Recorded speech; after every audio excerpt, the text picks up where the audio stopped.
تو یہ ہر طرف خو کا عالم تھا۔ سڑک نیم پختہ تھی اور زیادہ کشادہ بھی نہ تھی۔ سڑک کے دونوں طرف گھنے درخت تھے۔ لالی آہستہ آہستہ چل رہا تھا۔ کچھ ہی دور آگے گیا تھا کہ درختوں کی اوٹ سے روشنی نظر آئی۔ وہ اسی سمت بڑھنے لگا۔ قریب پہنچا تو پتھروں کی بنی ہوئی 2 منزلہ عمارت نظر آئی۔ یہ ریسٹ ہاؤس تھا۔ لالی ٹھہر گیا اور چوکنا نظروں سے ادھر ادھر دیکھنے لگا۔ اسی اثنا میں درختوں کے نیچے سے کتوں کا غول نکلا۔ کتے زور زور سے بھونکتے ہوئے لالی پر جھپٹے۔ وہ گھبرا کر سرپٹ بھاگا۔ کتوں نے اس کا تعاقب کیا۔ لالی دوڑتا ہوا ریسٹ ہاؤس کے قریب پہنچ گیا، مگر کتوں نے اسے چاروں طرف سے گھیر لیا۔ وہ زور زور سے بھونکتے اور دانت نکال کر گھراتے ہوئے اس پر جھپٹے۔ ان کے نرغے سے بچنے کے لیے قریب نہ کوئی جھاڑی تھی نہ درخت تھا۔ پتھر بھی نہ تھے کہ اٹھا اٹھا کر مارتا اور کتوں کو بھگانے کی کوشش کرتا۔ اس کے پیروں کے نیچے خشک اور ریتیلی زمین تھی۔ لالی جھٹ زمین پر جھکا اور دونوں ہاتھوں سے مٹی اڑانے لگا۔ یہ حربہ کارگر ثابت ہوا۔ کتے بکھر کر پیچھے ہٹے۔ گرد کا غبار چھا گیا۔ لالی کو ریسٹ ہاؤس کی دیوار تک پہنچنے کا موقع مل گیا۔ اس نے زغن بھری اور دیوار پھاند کر اندر چلا گیا۔ دیوار کے باہر کتے مسلسل بھونک رہے تھے۔ ریسٹ ہاؤس میں ہر طرف ویرانی تھی۔ وسط میں 2 منزلہ عمارت تھی۔ اوپر کی منزل کے ایک دریچے سے ہلکی ہلکی روشنی پھوٹ رہی تھی۔ عمارت کے ارد گرد وسیع احاطہ تھا۔ احاطے میں اونچے اونچے درخت تھے۔ درختوں کے پتے گر چکے تھے۔ برہنہ شاخیں تاریکی میں مکڑی کے جالوں کی مانند الجھی الجھی نظر آتی تھی۔ خزاں کی اجاڑ رات نڈھال کھڑی تھی۔ ہوا چلتی تو خشک پتے کھڑکھڑاتے اور دور تک بکھر جاتے۔ لالی احاطے میں پہنچنے کے بعد اندھیرے میں دیوار کے ساتھ دبک کر بیٹھ گیا۔ 4 دیواری کے اس پار کتے ابھی تک پہنچ گئے۔ لالی نے دم بھی نہ لیا تھا کہ عمارت کے عقب سے ایک شخص جھپاک سے نکلا اور عین اس کے سامنے آ کر کھڑا ہو گیا۔ اس کے ایک ہاتھ میں لمبی لاٹھی تھی، دوسرے میں لالٹین لٹک رہی تھی۔ وضاقتہ سے وہ ریسٹ ہاؤس کا چوکیدار لگتا تھا۔ اس نے جھٹ لالٹین ایک طرف رکھی اور لالی پر لاٹھی تان کر بولا، کون ہے تو؟ چوکیدار اس طرح آنن فانن نکل کر سامنے آیا کہ لالی کے لیے راہ فرار اختیار کرنے کی گنجائش نہ رہی۔ اس نے خود کو سنبھالا اور آہستہ سے کہا، چاچا ڈر نہیں، پر تو ہے کون؟ چوکیدار بدستور لاٹھی تانے کھڑا تھا۔ اس نے کسی قدر اونچی آواز سے کہا، ٹھیک ٹھیک بتا، یہاں کیسے آیا؟ وہ دبلا پتلا ادھیڑ عمر آدمی تھا۔ لالی نے اسے کمزور اور سن رسیدہ پایا تو نڈر ہو کر بولا، چاچا خام خواہ گرمی نہ دکھا۔ وہ مسکراتا ہوا اٹھ کر کھڑا ہو گیا۔ اپنی ڈانگ تو ہٹا، ذرا دم لے، میں تجھے سب کچھ بتا دوں گا۔ چوکیدار نے لاٹھی نیچے کر دی۔ چند لمحے خاموش رہا، پھر اس نے لالٹین اٹھائی اور لالی کے چہرے کے سامنے لا کر اس طرح چپتی ہوئی نظروں سے دیکھنے لگا جیسے پہچاننے کی کوشش کر رہا۔ اس نے پوچھا، تو عیدوں کا پت ملی تو نہیں ہے؟ لگتا تو کچھ ویسا ہی ہے۔ نہیں جی، میں عیدوں کا پتر ہوں نہ ملی ہوں۔ لالی نے اس کا شک رفع کیا، گل ہے میں ادھر سے گزر رہا تھا، کتے بھونکتے ہوئے پیچھے لگ گئے، گھبرا کر بھاگا اور یہاں آ گیا۔ چوکیدار نے مڑ کر دیکھا، پھاٹک قریب ہی تھا۔ اس نے حیرت سے کہا، پھاٹک میں تو تالا لگا ہے، تو آیا کیسے؟ پھاٹک پھاند کر اندر آ گیا۔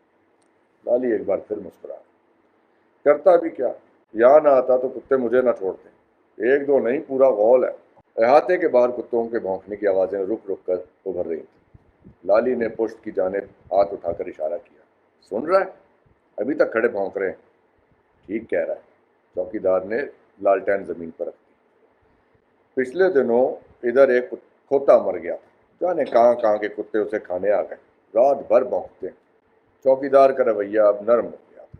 وہ مسکرا کر کسی قدر بے تکلفی سے بولا، یہاں کھڑا کیوں ہے؟ تو منجی پر آ جا، آرام سے بیٹھ کر بات کریں گے۔